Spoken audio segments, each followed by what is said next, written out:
Hello दोस्तों, ये मेरी जिंदगी का बड़ा ही अजीब अनुभव है जिसने मुझे यह सिखा दिया कि मर्द मर्द ही होता है, उसे बस औरत चाहिए ही चाहिए। मेरी शादी हुए करीब 5 साल हो चुके हैं। मेरा 1-2 साल का बेटा है और मैं जयपुर में ब्याही हुई हूँ, जबकि मेरा मायका हिमाचल में है। एक बार मैं अपने मायके में सावन के महीने में रहने आई। मेरे मायके में मेरे पिताजी, बीमार माताजी और मेरा बड़ा भाई और उसकी पत्नी जो की है। मेरे पिताजी हट्टे कट्टे मर्द हैं। हम लोग अक्सर पिताजी को बाबूजी कहकर पुकारते हैं। उनकी उम्र यही करीब 60 साल रही होगी। मेरा भाई एक सेल्स एग्जीक्यूटिव है और अक्सर महीने में वो करीब 2 हफ्ते टूर पर ही रहता है। मेरी उम्र उस समय भाभी के बराबर ही थी और हम दोनों 25 से 26 साल की थी। हमारे घर में 3 कमरे हैं। एक कमरे में मेरी भाभी, दूसरे में माताजी और तीसरे कमरे में मेरे पिताजी सोते हैं। माँ अक्सर बीमार रहती हैं। उन्हें इतना होश भी नहीं रहता कि कौन आ रहा है, कब आ रहा है। खैर, मुझे आए हुए सिर्फ 2 दिन हुए थे। मैं अपने बेटे के साथ अलग कमरे में सोई हुई थी। एक रात को मैंने किसी चलने की आवाज सुनी जो गैलरी में से आ रही थी। फिर मैंने दरवाजे भेड़ने की आवाज सुनी जो भाभी के कमरे से आई। वो या तो भाभी थी या पिताजी थे।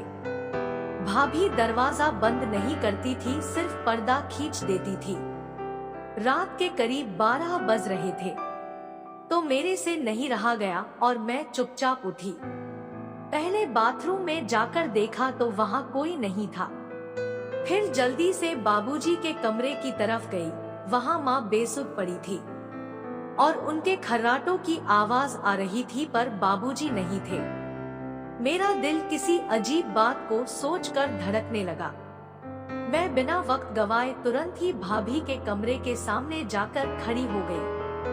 गेट की दरार से झांक कर देखने की कोशिश की। कमरे में एक शख्स बिस्तर के पास खड़ा था और कुछ सेकंड बाद ही वो बिस्तर पर चढ़कर दूसरे शख्स के पास लेट गया।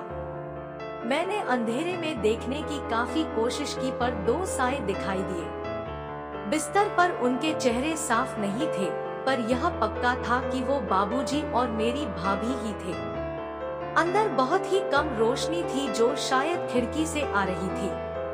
फिर कुछ देर बाद किसी को कोई किस दे रहा हो, ऐसी आवाजें आने लगी। उस समय तक वो शख्स दूसरे वाले शख्स के साथ साइड में लेटा हुआ था। जल्दी से ये पता नहीं लग रहा था कि इनमें से भाभी कौन है। तभी मुझे लंबे लंबे बाल लहराते से दिखाई दिए। अब पता चला मुझे कि मेरी वाली साइड बाबूजी थे और भाभी दूसरी तरफ थी। बाबूजी के हाथ भाभी के ऊपर चल रहे थे। फिर कुछ देर बाद इधर वाला शख्स दूसरे के ऊपर लेटने की कोशिश करने लगा और फिर कपड़ों की सरसराहट सुनाई दी। मुझे भाभी की साड़ी ऊपर होती हुई दिखी। इसके बाद भाभी की एक गहरी आवाज सुनाई दी और फिर ऊपर वाला शख्स धीरे धीरे अपने पीछे का गालियारा हिलाने लगा। इसके बाद कमरे में अजीबोगरीब आवाजों का शोर बढ़ता जा रहा था। अब तस्वीर साफ हो चुकी थी। मेरे बाबूजी मेरी भाभी के साथ अपना काम कर रहे थे। किवाड़ों की दरार से अब दिखने लगा था कि बाबूजी कुछ देर बाद भाभी के हाथ दबा रहे थे। शायद भाभी पर बाबूजी भरी पड़ रहे थे। मेरी बेचैनी इतनी बढ़ गई थी कि मेरा मन भी बेईमान होने लगा और मुझे अपने पति की जरूरत महसूस होने लगी। उनके आपस में अपना काम करने की आवाजें बाहर तक आ रही थी। ऐसे लग रहा था जैसे अंदर कमरे में कोई चीज फेंकी जा रही हो। लगातार आंख गाड़ने की वजह से अब मुझे कुछ कुछ दिखने लगा था। हालांकि ये सब धुंधला सा ही दिख रहा था। भाभी की आवाजें गहरी गहरी और तेज तेज होती जा रही थी। उनके दोनों पैर थोड़े ऊपर उठे हुए थे।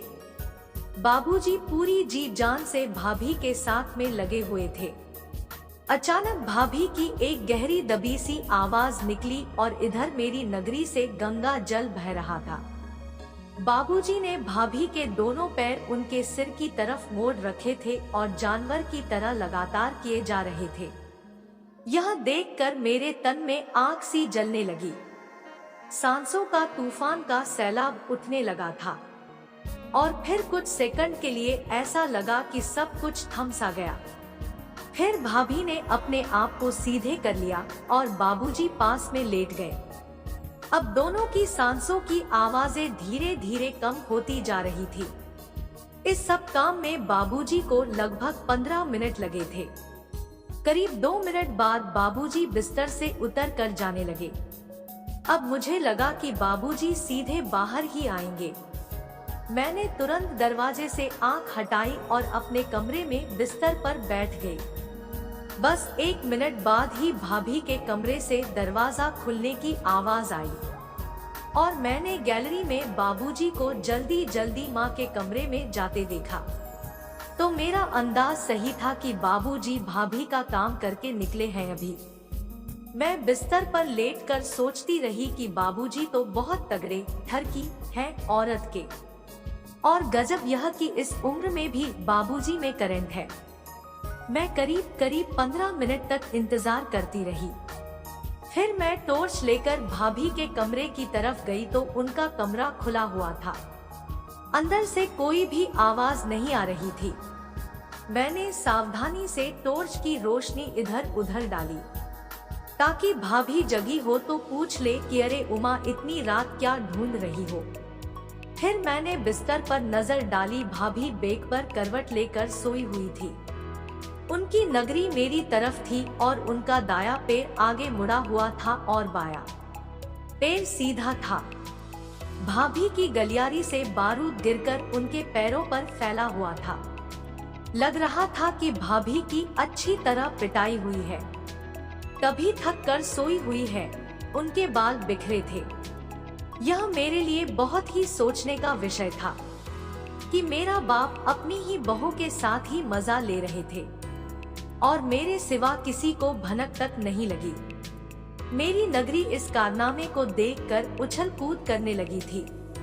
मैंने एक नजर अपने बेटे पर डाली। वो गहरी नींद में सोया हुआ था और इधर बाबूजी ने भाभी को बिस्तर पर चित कर रखा था। इसके बाद मुझे भी नींद आ गई। सुबह सब घर के काम में ऐसे लगे हुए थे जैसे कुछ हुआ ही न हो।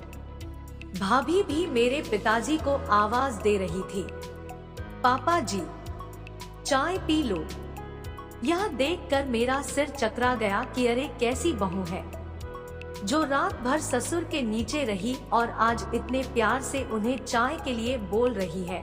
अगली रात मैं इंतजार करती रही पर बेकार। यह नजारा मुझे देखने को नहीं मिला, पर मैंने उम्मीद नहीं छोड़ी थी। तीसरे दिन रात को फिर वो ही घटनाक्रम। बाबूजी ने दरवाजा भेड़ा। मैं उठी और दोनों ने पहले बिना कुछ बोले काम क्रीड़ा की और भाभी उनके बिना कहे बेड पर चित हो गई और फिर उनके पीछे बाबूजी खड़े हो गए फर्श पर। और फिर कैसे 15 मिनट बीते ये पता ही नहीं चला। भाभी की आवाजों से पूरा कमरा भर गया था और बाबूजी एक नवयुवती की जवानी का भरपूर आनंद ले रहे थे। बाबूजी काफी देर में शांत होते थे। यह देखकर मुझे भाभी से ईर्ष्या होने लगी कि कैसे इस औरत ने मेरे बाप को अपने कब्जे में कर रखा है, और वो भी सिर्फ अपनी खूबसूरती से। आखिर इसे मेरे बाप में ऐसा क्या दिखा कि ये रात को कुछ भी नहीं बोलती और न ही मना करती है। सब कुछ ऐसे होता था जैसे मशीन करती थी। मैं भी अब अपनी खूबसूरती को निहारने लगी। मेरे अंदर कोई भी कमी नहीं थी, पर मैं अपने बाबूजी के नीचे यानी कि जन्मदाता के नीचे कैसे आऊं? यह एक बहुत बड़ी समस्या थी। मैंने सोचा कि क्यों न भाभी को रंगे हाथ पकड़ा जाए, पर ऐसा करने से दोनों सावधान हो सकते थे। फिर मैंने एक तरकीब लगाई कि भाभी से खुलकर बात करने लगूं रोमांस के बारे में। हम दोनों हमउम्र थी और हमारी कदकाठी भी लगभग एक समान थी। मैंने एक दिन बातों ही बातों में कह दिया, भाभी असली मजे तो तुम ले रही हो जवानी के। तो वो एकदम से चौंक गई और उन्होंने कहा, उमा तू भी, छी तेरी प्यास अभी तक नहीं बुझी क्या? मैंने बिल्कुल भी देर नहीं की और कह दिया, भाभी और रात को तुम जो मजे लेती हो उसका क्या? आखिर भैया में ऐसी क्या कमी है? ये सुनकर उनका मुंह शर्म से लाल हो गया। भाभी ने कहा, अरे उमा बस जिंदगी ऐसे ही चलती है। औरत तो बस एक मोहरा है, मुझे तो इस घर में रहना है तो मर्द से बेड नहीं किया जाता। पर ये बता तुझे कब पता लगा और तूने क्या देखा? मैंने उन्हें सब कुछ बता दिया। साथ ही मैंने तुरंत बात संभालते हुए उन्हें कहा, भाभी अगर कोई चीज मजा देती है तो उसे मिल बांटकर खाने में क्या बुराई है? भाभी ने कहा, उमा देख तू मेरी सहेली पहले है ननद बाद में। देख पहले तो जोर जबरदस्ती करी थी पापा जी ने एक रात को और मैंने तुम्हारे भैया को डर के मारे नहीं बताया और फिर धीरे धीरे मुझे भी आदत हो गई उनकी। भाभी आगे बोली, पर तेरे तो बाबूजी हैं, तेरे अंदर इतनी हिम्मत। मैंने कहा, भाभी अभी कुछ नहीं कह सकती, पर तुम ही कोई रास्ता बताओ। फिर भाभी ने जो कुछ कहा वो सुनकर मेरे रोंगटे खड़े हो गए। उन्होंने कहा, देख ऐसा कर, तेरे बेटे के साथ मैं सो जाऊंगी और 2 दिन तक मैं उन्हें कोई भी बहाना बनाकर रोक कर रखूंगी और तू ऐसा करना कि मेरे बेड पर मेरे कपड़े पहन कर लेट जाना। वो कुछ भी बात नहीं करते हैं, बस प्यार करते हैं और फिर अपनी प्यास बुझाकर चुपचाप चले जाते हैं। मुझे भाभी का यह सुझाव बहुत अच्छा लगा, पर ख्याल आया कि सुबह क्या होगा। मैंने भाभी को ये बात बताई तो उन्होंने कहा, अरे सुबह की सुबह देखना। और फिर 2 दिन बाद मैंने उनकी वो नारंगी रंग की साड़ी पहनी, ठीक रात को सोने से पहले। भाभी मेरे कमरे में चली गई और मैं उनके कमरे में। मेरा दिल धड़क रहा था कि मैं ये क्या कर रही हूँ, पर मेरी चिड़िया में चुलबुलाहट हो रही थी जो बाबूजी ही मिटा सकते थे। मैं रात को वैसे ही अपनी गलियारी दरवाजे की तरफ करके लेट गई। मेरे से टाइम काटे नहीं कट रहा था कि तभी मुझे दरवाजा बंद करने की आवाज आई और फिर कोई मेरे पीछे आकर लेट गया।